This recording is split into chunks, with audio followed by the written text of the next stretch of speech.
So, this blog post was written, researched, and edited by three different AI agents. I gave them one sentence: write a blog post about RAG pipelines for enterprise use cases.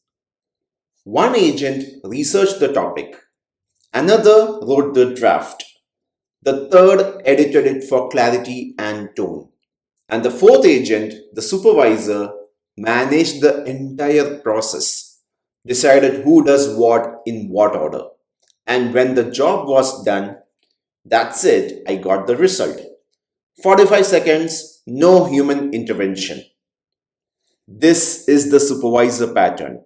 One agent to rule them all. And today, we are going to build it. I'm Prashant Nair. This is part 2 of Agentic Design Pattern series. Let's build them. To recap, in part 1, we built the reflection pattern, an agent that critiques and improves its own output through generate, critique, improve loop. That's a single agent getting better at a single task. Today's pattern is fundamentally different. The supervisor pattern. The supervisor pattern is about multiple agents, each with a specialized role, coordinated by a central orchestrator. It's the difference between a solo developer or a one-man army improving their own code and a project manager running a team of specialists. Both the patterns are powerful. They solve different problems. By the end of this video, you will know exactly when to use each. So here's the idea. You have a complex task that requires multiple skills: research, writing, editing, analysis, design.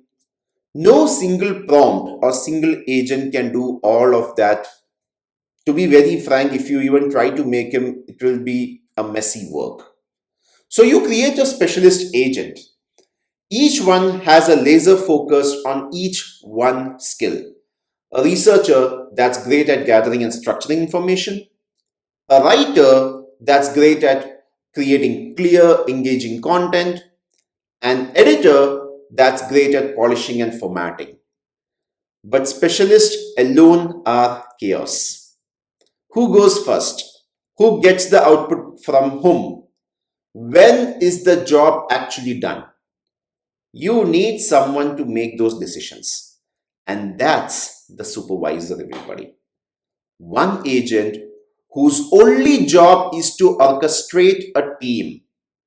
It looks at the current state, decides which specialist should work next, routes the task to them, collects their output, and decides the next step. Rinse and repeat until and unless the supervisor is satisfied or until and unless the task is complete. So think of this like a newsroom. There's an editor-in-chief who doesn't write articles, takes photos or design layout. He's not the one who does that. They decide. Reporter A covering the story, photographer B gets the shot of the scene, layout designer preparing page 3. They coordinate, they review, they decide when it's ready to publish. The supervisor agent is your AI chief and editor himself. So a quick comparison before this is crystal clear. Reflection, when we talk about reflection, everyone, one agent, one task, self-improvement loop. That's it. The agent generates, critiques its own work and improvises. This is best when you need a high quality, I can say, output from a single skill. Whereas when we talk about supervisor in general, supervisors are multiple agents, complex tasks, and orchestrated workflow. A coordinator delegates to specialist, best when the task requires diverse skills that one agent can't handle alone. You can also combine them. A supervisor can delegate to a specialist, then uses reflections internally. You can do that combination. So imagine this way. A supervisor sends the writing task to a writer agent, and the writer internally does the reflection loop to improve the task before sending it back to the supervisor. Patterns composing of patterns. This is where things get powerful. You can say completely inspired from Inception movie, maybe Dream Inside Dream. So here's the graph that we are building actually. So here, let me just do one thing. Let me even show you the code layer. In fact, let me show you the graph here this way. This is the perfect graph. So at the center, we have the supervisor node. Around it, three specialist nodes. We have the researcher, we have the writer, we have the editor.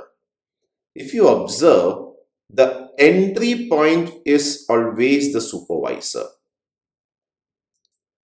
It receives the task and he is the one who decides who goes first and routes accordingly. After that, depending upon which specialist the supervisor may select, the specialist, like for example, it may select researcher. The researcher will do its work and it will provide the output back to supervisor. Then the output will be given to maybe writer so that he can write the blog, and then it's given to editor to check whether things are good or bad. Once it's done, it is given back to supervisor and we get the final output. So let's go ahead and build the same entire thing in collab environment, everybody. So process is simple, almost everything is same, okay? If you see the start, so we are installing all the dependencies. After installing, we have set up the open API keys, and then here comes our state. So this state tracks the task and outputs from each specialist and the workflow progress. So as you can see here, this topic is responsible for the question, research is the researcher's output, draft is the writer's output, editors is the final content, and this editor's output is the one which is given as the final output. Current step tracks which step we are in, and of course we maintain all the logs of all the activities. So I just maintain this as my state object, which I named as content team state. Next, what we are doing here is we are building specialist agents, as you can see here. So the first agent I prepared is the researcher agent. So the researcher receives the topic and uses the LLM to generate structured research notes like key points, statistics, examples, relevant content. Think of it like a thorough briefing document. So for that, obviously, I have prepared a very good system message. So you can see you're a thorough research specialist. Your job is to gather comprehensive information about the given topic. And also I have given some idea on what am I expecting. Okay. Point here is, once again, you will require help of a domain expert or a researcher who can share his or her mindset, because this is very important here, because when you build your system message, the persona should be clear. If you keep things vague, like I every time say, garbage into AI, garbage out will be the AI result. So always ensure you know what you're building. So here simply we have created our research object. Similarly, we are creating the writer object, where once again the role of writer is to receive the output generated by the research node and based on the research generate a well-structured blog post with clear introduction, logical sections, and strong conclusion. It only works with the information the researcher provided. In short, no hallucination. To ensure that, what I have done here in the system message, if you clearly observe, I have given complete guidelines on what to do. Important part, what I mentioned here. Use only information from the research notes provided. Do not hallucinate facts or statistics. Simple and straightforward, everybody. Same way, so same. Probably state of topic, research, same. Everything is same.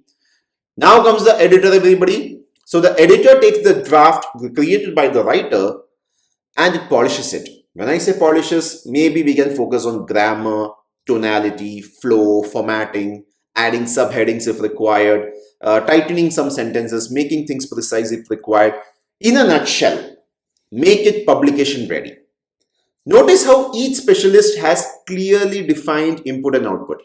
The researcher outputs research notes, the writer inputs research and outputs the draft, the editor inputs the draft and outputs the final content. Simple, clean handoff, everyone. So 3 researchers have been defined and built here, as you can see. Next, we are building the supervisor, everybody. Very, very important part. This is the critical piece, the actual supervisor. Now, ideally speaking, before even I start showing you the code, important thing to understand, I can use two approaches to build my supervisor. Either I can go deterministic. Deterministic means using if-else logic, or I can go LLM powered, which is more flexible where LLM chooses the next step. You can choose any approach depending upon your use cases. So I am right now doing a deterministic approach here in front of you. As you can see here, this is a simple supervisor function wherein I'm taking the current step, because based on the current step, he will identify the next step. Means if I am in start, it will then next step is needs research. If I am in research done, next is needs writing. If it's draft done, next is editing. If editing is done, it's complete. So state should be defined at the beginning itself. And this is something I'll show you where we are defining it. So here you can see we have done things very straightforward. So this function is the deterministic approach function. I thought, why not to even add a bonus function for you for your learning purpose, LLM based. If you see the second function that I built, this is route from supervisor. So this is route based on supervisor's decision. Okay. After creating the function, the next thing what we did is we created our router. And we all know we need router for the conditional edges. So here, simply, if step is needs research, returns researcher. If step is needs writing, returns writer. If step is needs editing, returns editor. Otherwise, return end. Guys and girls, I hope you all remember conditional edges. These are the nodes. These are the nodes. So a very simple deterministic routing node is being created. Now here we are creating our graph. As you can see, we have created a supervisor node, researcher node, writer node, editor node. Everybody, just to remind you all, these node names are defined in the conditional edges. Okay. And then setting the entry point as supervisor, adding the conditional edges, as you can see here. And of course, adding these edges, researcher to supervisor, supervisor to writer, writer to supervisor, editor to supervisor. Simple and straightforward. So this is how we prepare and this entire graph. I ran this in advance so that I can show you the output. So you can see here, see the process. It started with the topic and starting the AI content team agent. Here you can see the supervisor evaluating state is start. So we need to research first. So it's given to researcher. It gathered some information. Then it gave back to supervisor saying it's research done. So routing to writer. After writing it done, then draft done, routing to editor. After editor, editing done, all specialists contributed, content is ready, terminating. So you can see the entire process here. So this is how the final blog post looks like, everybody. As you can see, a very powerful blog post which you can, which is directly you can post it. It's SEO friendly, it's everything. And also you can view the log, so you can see how the steps have been occurred. So supervisor to researcher, back to supervisor, then writer, back to supervisor, then editor, back to supervisor, and we got our content. And here I just prepared some log outputs so that you can see each, like components output. In fact, you can even try your own topic when you get the notebook. So now the question is, where does supervisor pattern show up in production? So customer support triage, maybe. A supervisor classifies incoming tickets and route them to specialized agents like billing. If the ticket is related to billing, it will go to the billing agent. Technical, it will be to technical agent. Returns to the returns agent. Escalations, human. Something like that. Maybe in content pipeline, exactly what we have built just now. Research, write, edit, publish. Marketing teams, website teams, they all uses this. Data processing, one of the very common use cases in big data. Supervisor coordinates the extraction, data cleaning, data transformation, data loading, ETL operations, basically. Code generation. Nowadays, all vibe coders does this, right?